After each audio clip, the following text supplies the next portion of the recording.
শ্রীমদ্ ভগবদ্গীতা সাংখ্যযোগ শ্লোক সংখ্যা 6।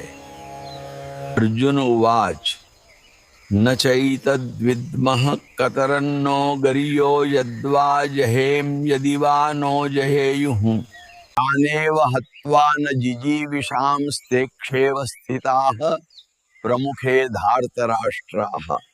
এর অর্থ হলো, অর্জুন বললেন, আমাদের জন্য কোন কর্মপন্থাটি সঠিক তা আমরা জানি না। আমরা এও জানি না যে আমরাই জয়ী হব নাকি তাদের দ্বারা পরাজিত হব। কারণ আমাদের সম্মুখেই যুদ্ধের জন্য প্রস্তুত হয়ে দাঁড়িয়ে আছে ধৃতরাষ্ট্রের সেই পুত্ররাই, যাদের বেঁচে থাকা আমরা বিন্দুমাত্র কামনা করি না। এখন ভক্তি ভরে বলুন, জয় ভগবান শ্রীকৃষ্ণের জয়।